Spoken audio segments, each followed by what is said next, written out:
ओम शांति। 8/8/2025 प्रातः मुरली। ओम शांति। बाप दादा मधुबन। बाबा आज कह रहे हैं, मीठे बच्चे, सदा इसी खुशी में रहो कि हमने 84 का चक्र पूरा किया। अब जाते हैं अपने घर, बाकी थोड़े दिन ये कर्म भोग है। मीठे बच्चे, सदा इसी खुशी में रहो कि हमने 84 का चक्र पूरा किया। अब जाते हैं अपने घर, बाकी थोड़े दिन ये कर्म भोग है। प्रश्न: विकर्माजीत बनने वाले बच्चों को विकर्मों से बचने के लिए किस बात पर बहुत ध्यान देना है? उत्तर: जो सर्व विकर्मों की जड़ देह अभिमान है, उस देह अभिमान में कभी ना आए, ये ध्यान रखना है।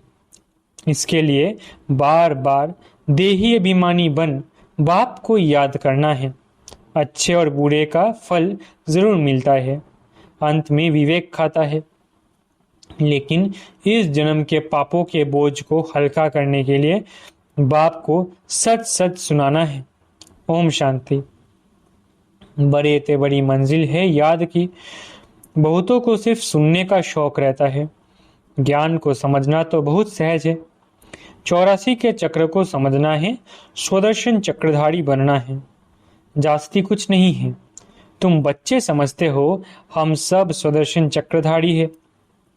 सुदर्शन चक्र से कोई का गला नहीं काटते हैं, जैसे श्री कृष्ण के लिए दिखाया है। अब ये लक्ष्मी नारायण विष्णु के दो रूप है, क्या उनको स्वदर्शन चक्र है? फिर श्री कृष्ण को चक्र क्यों दिखाते हैं? एक मैगजीन निकालते हैं जिसमें श्री कृष्ण के ऐसे बहुत चित्र दिखाते हैं। बाप तो आकर तुम्हें राजयोग सिखाते हैं, न कि चक्र से असुरों का घात करते हैं।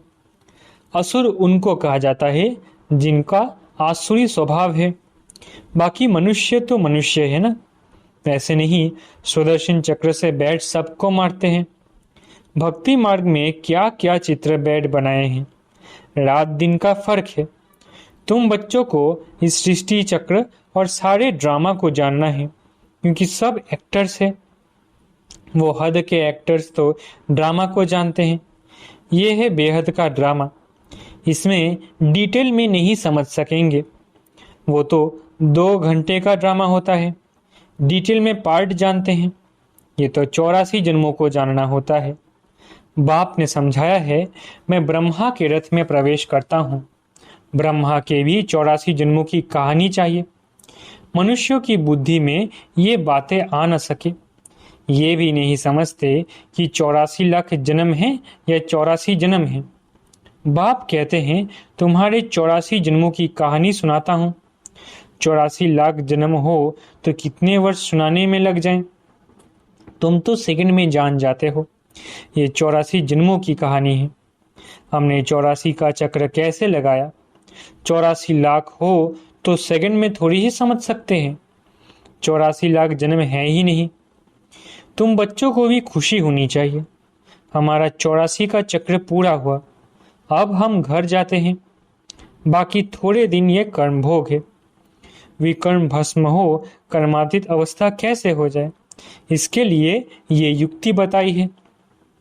बाकी समझाते हैं, इस जन्म में जो भी विकर्म हुए हैं वो लिख कर दो तो बोझ हल्का हो जाए। जन्म जन्मांतर के विकर्म तो कोई लिख ना सके। विकर्म तो होते आए हैं। जब से रावण राज्य शुरू हुआ तो कर्म विकर्म हो पड़ते हैं। सतयुग में कर्म अकर्म होते हैं। भगवानुवास, तुमको कर्म अकर्म विकर्म की गति को समझाता हूँ। विकर्माजीत का संवत लक्ष्मी नारायण से शुरू होता है।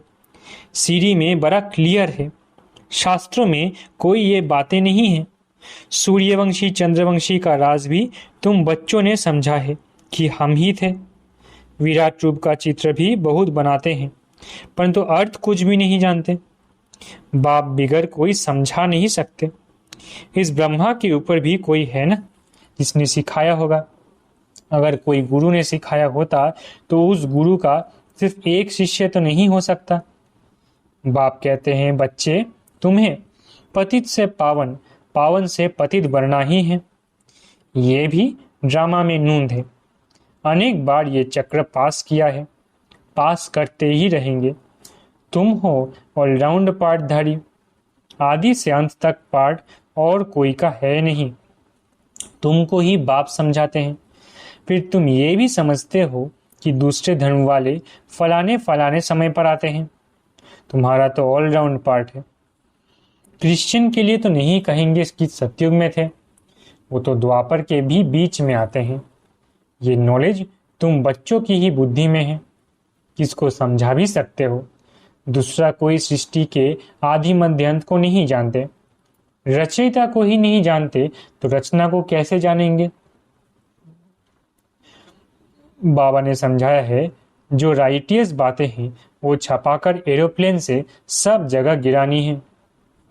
वो पॉइंट्स अथवा टॉपिक्स बैठ लिखनी चाहिए।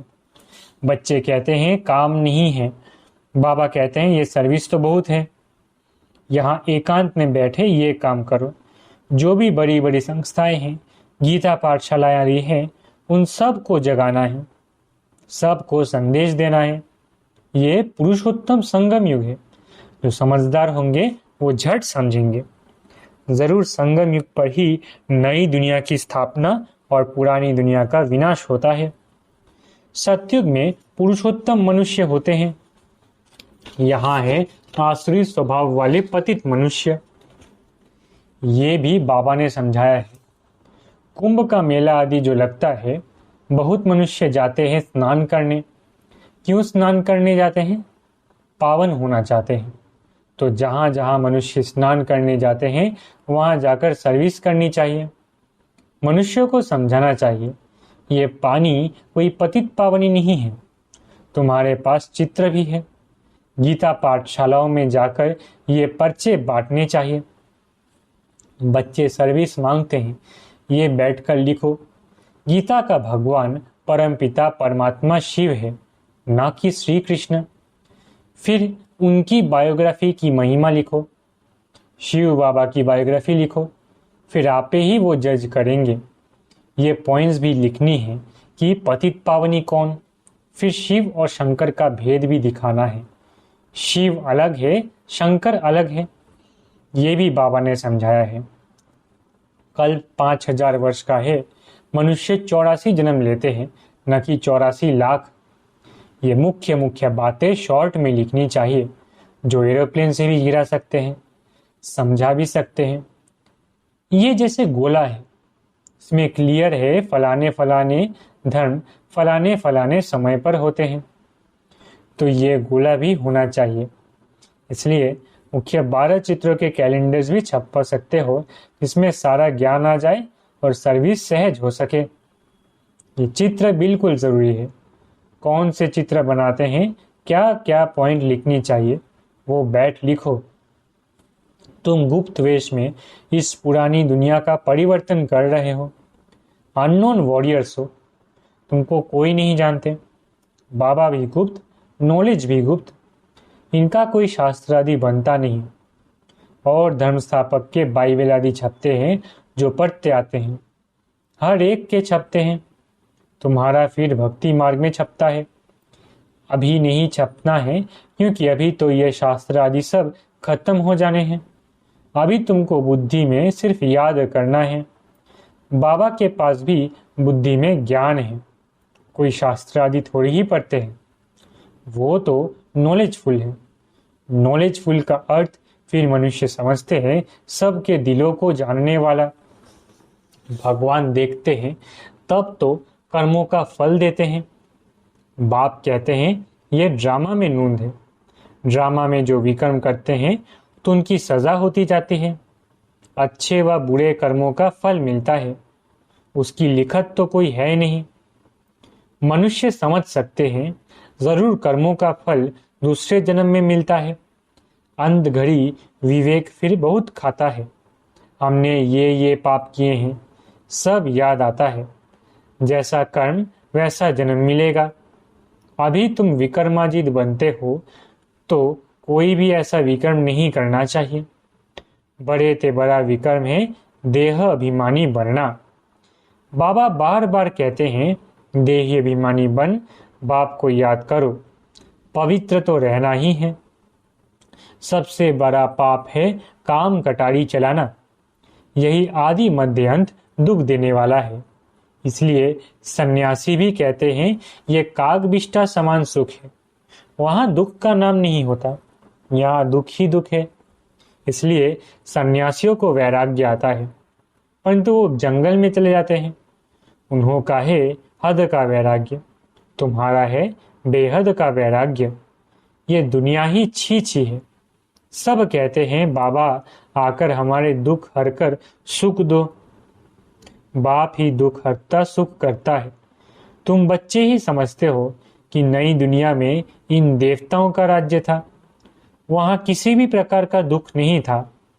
जब कोई शरीर छोड़ता है तो मनुष्य कहते हैं स्वर्गवासी हुआ, परंतु ये थोड़ी ही समझते हैं कि हम नरक में हैं। हम जब मरे तब स्वर्ग में जाए, परंतु वो भी स्वर्ग में गया, वह यहाँ नरक में आया। कुछ भी नहीं समझते। तुम बच्चे 3 बाप का राज भी सबको समझा सकते हो। 2 बाप तो सब समझते हैं, लौकिक और पारलौकिक, और ये अलौकिक प्रजापिता ब्रह्मा फिर है यहाँ संगम युग पर। ब्राह्मण भी चाहिए ना। वो ब्राह्मण कोई ब्रह्मा के मुख वंशावली थोड़ी ही है। जानते हैं ब्रह्मा था, इसलिए ब्राह्मण देवी देवताएं नमः कहते हैं। ये नहीं जानते कि किसको कहते हैं, कौन से ब्राह्मण। तुम हो पुरुषोत्तम संगमयुगी ब्राह्मण, वो है कलयुगी। ये है पुरुषोत्तम संगम युग, जब तुम मनुष्य से देवता बनते हो। देवी देवता धर्म की स्थापना हो रही है, तो बच्चों को सब पॉइंट्स धारण करनी है और फिर सर्विस करनी है। पूजा करने व श्राद्ध खाने पर ब्राह्मण लोग आते हैं, उनसे भी तुम चिटचैट कर सकते हो। तुमको सच्चा ब्राह्मण बना सकते हैं। अभी भादों का मास आता है, सभी पितरों को खिलाते हैं। वो भी युक्ति से करना चाहिए, नहीं तो कहेंगे कि ब्रह्मा कुमारियों के पास जाकर सब कुछ छोड़ दिया। ऐसे कुछ नहीं करना है जिसमें नाराज हो। युक्ति से तुम ज्ञान दे सकते हो। जरूर ब्राह्मण लोग आएंगे, तब तो ज्ञान देंगे ना। इस मास में तुम ब्राह्मणों की बहुत सर्विस कर सकते हो। तुम ब्राह्मण तो प्रजापिता ब्रह्मा की औलाद हो। बताओ ब्राह्मण धर्म किसने स्थापन किया? तुम उन्हों का भी कल्याण कर सकते हो घर बैठे। जैसे अमरनाथ की यात्रा पर जाते हैं तो वे सिर्फ लिखत से इतना नहीं समझेंगे, वहां बैठ समझाना चाहिए। हम तुमको सच्ची अमरनाथ की कथा सुनाएं। अमरनाथ तो एक को ही कहा जाता है। अमरनाथ अर्थात जो अमरपुरी स्थापन करे, वो है सतयुग।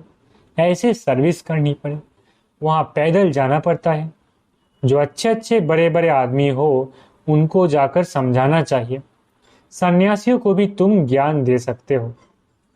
तुम सारी सृष्टि के कल्याणकारी हो। श्रीमत पर हम विश्व का कल्याण कर रहे हैं। बुद्धि में यह नशा रहना चाहिए। अच्छा, मीठे मीठे सिकिलधे बच्चों प्रति माता पिता बाप दादा का याद प्यारा गुड मॉर्निंग। रूहानी बाप की रूहानी बच्चों को नमस्ते। हम रूहानी बच्चों की रूहानी माता पिता बाप दादा को याद प्यार गुड मॉर्निंग और नमस्ते। धारणा के लिए मुख्य सार। पहला, जब एकांत व फुर्सत मिलती है तो ज्ञान की अच्छी अच्छी पॉइंट्स पर विचार सागर मंथन कर लिखना है। सबको संदेश पहुंचाने और सबका कल्याण करने की युक्ति रचनी है।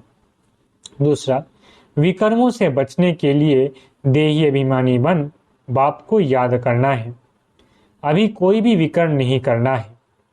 इस जन्म के किए हुए विकर्म बाप दादा को सच सच सुनाने हैं। वरदान, अटल भावी को जानते हुए भी श्रेष्ठ कार्य को प्रत्यक्ष रूप देने वाले सदा समर्थ भव। अटल भावी को जानते हुए भी श्रेष्ठ कार्य को प्रत्यक्ष रूप देने वाले सदा समर्थ भव। नया श्रेष्ठ विश्व बनने की भावी अटल होते हुए भी समर्थ भव के वरदानी बच्चे सिर्फ कर्म और फल के, पुरुषार्थ और प्रारब्ध के, निमित्त और निर्माण के कर्म फिलोसॉफी अनुसार निमित्त बन कार्य करते हैं। दुनिया वालों को उम्मीद नहीं दिखाई देती और आप कहते हो ये कार्य अनेक बार हुआ है, अभी भी हुआ ही पड़ा है, क्योंकि स्व परिवर्तन के प्रत्यक्ष प्रमाण के आगे और कोई प्रमाण की आवश्यकता ही नहीं। साथ साथ परमात्म कार्य सदा सफल है ही। स्लोगन: कहना कम करना ज्यादा, ये श्रेष्ठ लक्ष्य महान बना देगा। स्लोगन: कहना कम करना ज्यादा, ये श्रेष्ठ लक्ष्य महान बना देगा। अव्यक्तिशाली सहज योगी बनना है तो परमात्म प्यार के अनुभवी बनो। सेवा में वह स्वयं की चढ़ती कला में सफलता का मुख्य आधार है एक बाप से अटूट प्यार। बाप के सिवाय और कुछ भी दिखाई ना दे। संकल्प में भी बाबा, बोल में भी बाबा, कर्म में भी बाबा का साथ। ऐसी लवलीन स्थिति में रहे एक शब्द भी बोलेंगे तो वो स्नेह के बोल दूसरी आत्मा को भी स्नेह में बांध देंगे। ऐसे लवलीन आत्मा का एक बाबा शब्द ही जादू मंत्र का काम करेगा। अच्छा, ओम शांति। शुक्रिया बाबा।